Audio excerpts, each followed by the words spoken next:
Sa video na ito ay pag-uusapan po natin ang mainit na balita tungkol po sa plano ng US na magtayo ng sarili po nilang Bitcoin Reserve.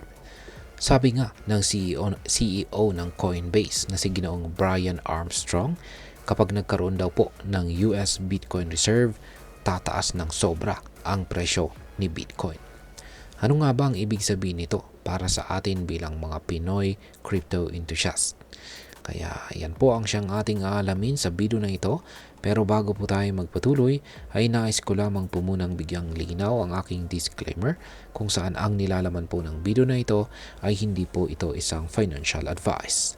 For education and information purposes lamang po ang layunin nito. Yan po, nakikita po natin dito ay ang CEO ng Coinbase na si Ginoong Brian Armstrong. Ang US Bitcoin Reserve ay isa po itong strategic reserve or storage ng Bitcoin na plano na umanong itayo ng administrasyon ni Pangulong Donald Trump. Parang katulad po ito ng gold reserves na ini-store ng mga bansa bilang bahagi ng kanilang yaman at security sa economy. Ayon po kay Ginoong Brian Armstrong, mahalaga po ito dahil may potensyal si Bitcoin na maging standard o batayan ng pera sa buong mundo sa hinaharap. Sa madaling salita, ang pagkakaroon po ng US Bitcoin Reserve ay maituturing po na isang hakbang upang gawing mas malakas ang kanilang posisyon sa global financial system. Ngayon ay bakit tataas po ang presyo ni Bitcoin dahil dito?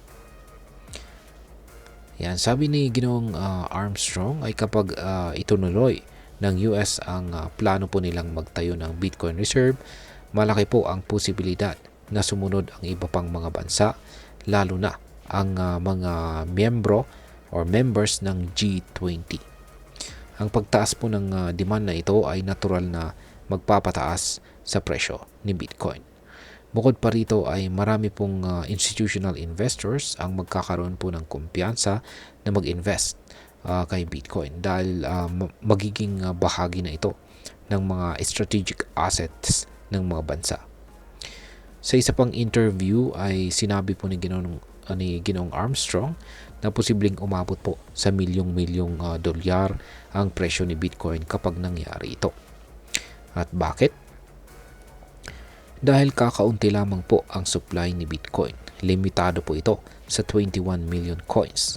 Kaya habang tumataas ang demand, nagiging mas mahalaga po ang bawat Bitcoin. Ngayon ay ano naman po ang connection nito sa national security ng ibang bansa? Ayon po kay Ginoong Armstrong, ang pagtatayo po ng Bitcoin reserves ay hindi lang tungkol sa ekonomiya. Isa rin po itong issue ng national security. Kung si Bitcoin nga ang magiging bagong global standard, ang mga bansang may hawak ng Bitcoin reserves ay magkakaroon ng mas malaking impluensya sa economy at politika ng mundo. Para po itong ginto noong mga nakaraang dekada. Kung sino po ang may pinakamaraming ginto, siya po ang mas makapangyarihan. Sa blog post po ni Ginoong Armstrong noong January 17 ay sinabi po niya na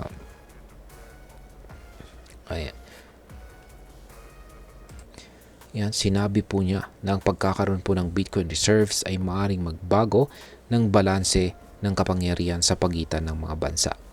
Kaya naman naniniwala siya na dapat pong seryosohin ito ng mga bansa, kabilang na po ang US, para hindi po sila mahuli sa global competition. Ngayon ay may chance bang mangyari ito? Bagamat mataas po ang kumpiyansa ni Ginoong Armstrong, hindi po lahat ay naniniwalang mangyayari agad ito.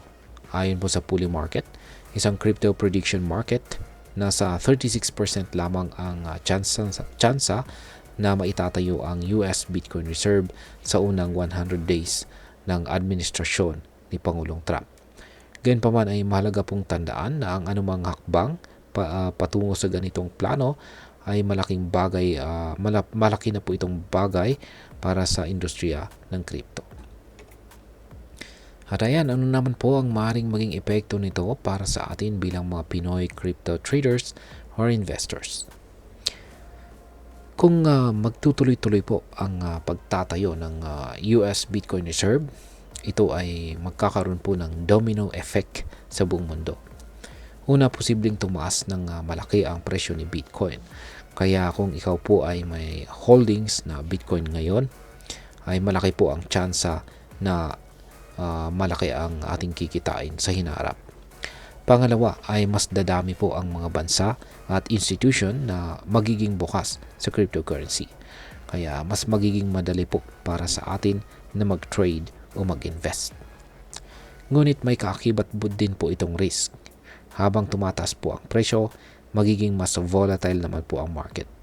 Ibig sabihin ay mas magiging mabilis po ang pagbabago ng presyo. Kaya mahalaga bang mag-ingat at magplano ng mabuti at tandaan po natin hindi lahat ng panahon ay bull market. Ngayon ay ano naman po ang aking masasabi tungkol dito? Ang plano po ng US na magtayo ng Bitcoin Reserve ay isang makasaysayang hakbang na maaari pong magbago ng direksyon ng global financial system. Kung mangyari po ito, magiging mas malaki ang tiwala ng mga tao sa cryptocurrency, partikular na po kay Bitcoin. Para sa mga Pinoy, ito po ay isang pagkakataon na maaaring magdala ng malaking kita pero nangangailangan din ng maingat na pagdidesisyon.